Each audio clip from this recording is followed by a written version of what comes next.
नमस्कार। आज का टॉपिक है how to cure acne and pimples naturally and quickly.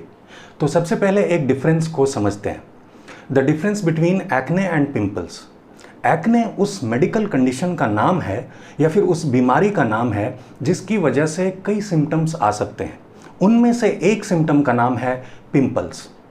Acne के कुछ और सिम्टम्स होते हैं जैसे कि black heads, white heads, papules, pustules, nodules और सिस्ट।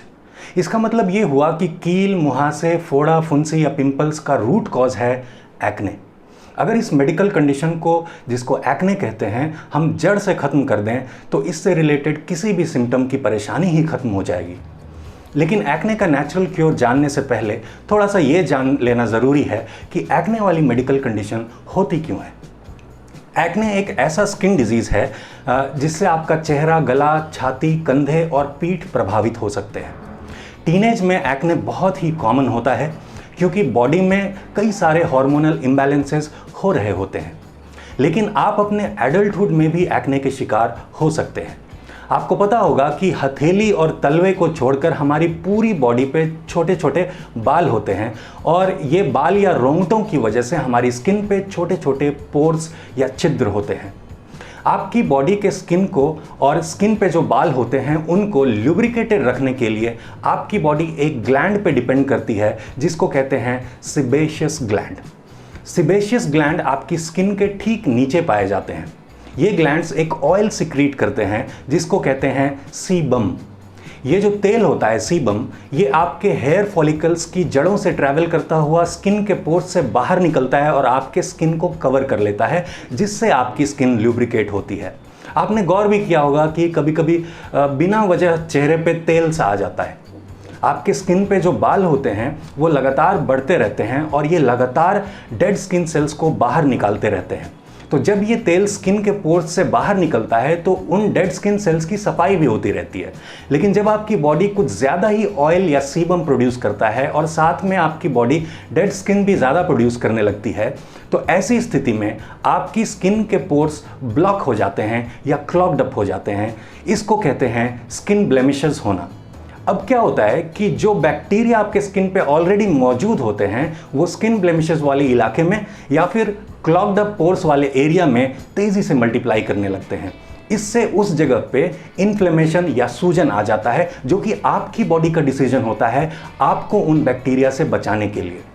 इसके बाद शुरू होते हैं सिम्टम्स, जो डिपेंड करता है कि वो इस बात पे डिपेंड करेगा कि इन्फ्लेमेशन किस एरिया में है। फॉर एग्जांपल, ये वाइट हेड बन जाएगा जो कि ऐसे क्लॉग्ड फॉलिकल्स होते हैं जिनका हवा से संपर्क बिल्कुल टूट चुका है, और अगर ये एयर के कांटेक्ट में रहता है तो कुछ दिनों में ये ब्लैक हेड्स या कील बन जाते हैं।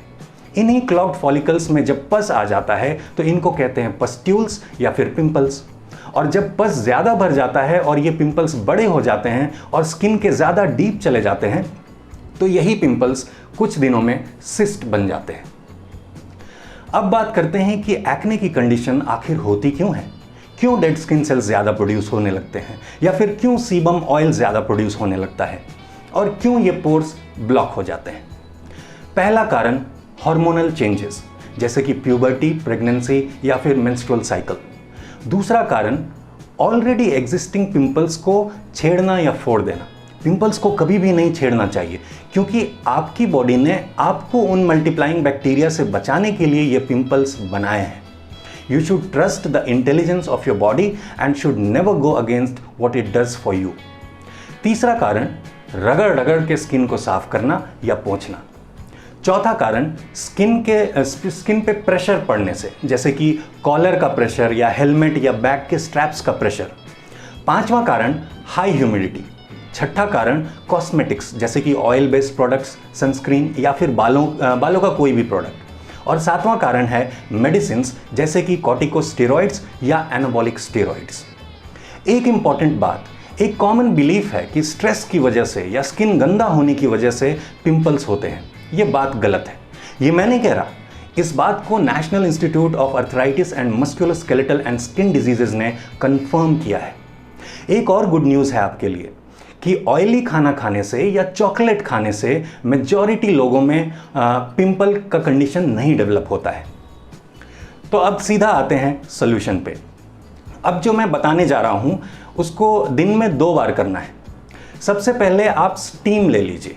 एक बर्तन में स्टीमिंग वाटर लेके तौलिए से मुंह को ढक के, और सामने से पूरा ढक के नहीं रखना है, थोड़ा खुला रखना है सामने से। स्टीम ले लीजिए। स्टीम लेने से क्या होगा कि स्किन के पोर्स खुल जाएंगे।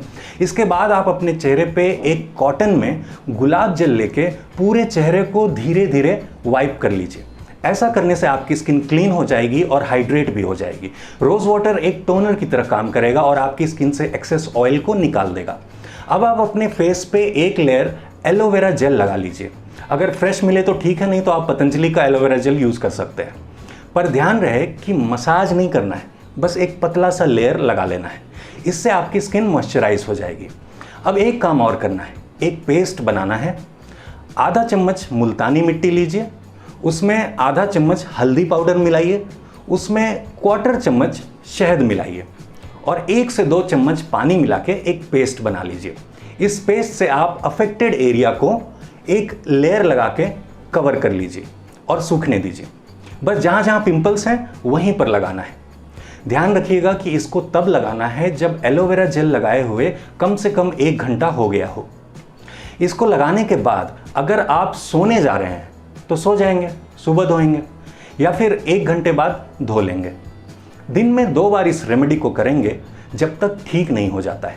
वैसे आप देखेंगे कि इससे पहले दिन से ही काफ़ी फर्क पड़ेगा। मुल्तानी मिट्टी में ऑयल एब्जॉर्बिंग प्रॉपर्टीज़ होती हैं और ये एक बहुत ही अच्छा एक्सफोलिएटिंग एजेंट भी है जो डेड स्किन सेल्स को हटाने में मदद करता है। हल्दी में एंटीबैक्टीरियल प्रॉपर्टीज़ होती हैं जो पिंपल कॉजिंग बैक्टीरिया को मार देती है। और शहद एक बहुत ही अच्छा मॉइस्चराइजिंग एजेंट है। एक और इम्पॉर्टेंट बात, अगर आप पिंपल से काफ़ी ज़्यादा परेशान हैं या फिर आपकी एक्ने की मेडिकल कंडीशन सीवियर है तो आपको एक काम और करना चाहिए। आपको अपनी डाइट का ध्यान रखना चाहिए, क्योंकि ये रेमेडी तो हमने बाहर से की है जो कि सीवियर केसेस के लिए काफ़ी नहीं होगी। इसलिए what I recommend is that you switch to a completely raw diet for 10 days. जी हाँ, 10 दिन तक आप सिर्फ कच्चा खाना खाइए, कुक्ड फूड बिल्कुल बंद कर दीजिए और एनिमल प्रोडक्ट्स भी बंद कर दीजिए, which means no milk and no milk products for 10 days. इसका मतलब ये हुआ कि 10 दिन तक आप नारियल पानी, vegetable juice, fruit, salads, green leaves, sprouts ऐसे ही भोजन पर रहिए। सुनने में टफ हो सकता है पर 10 दिनों की बात है और जो रिजल्ट्स मिलते हैं उसके हिसाब से इट्स वर्थ गोइंग फॉर। तो उम्मीद है आज की बात आपको समझ में आई। कोई सवाल या सुझाव हो तो कमेंट में लिखकर मुझे ज़रूर बताएं। तो फिर मिलेंगे, तब तक के लिए स्टे हेल्दी, एंजॉय लाइफ। नमस्कार।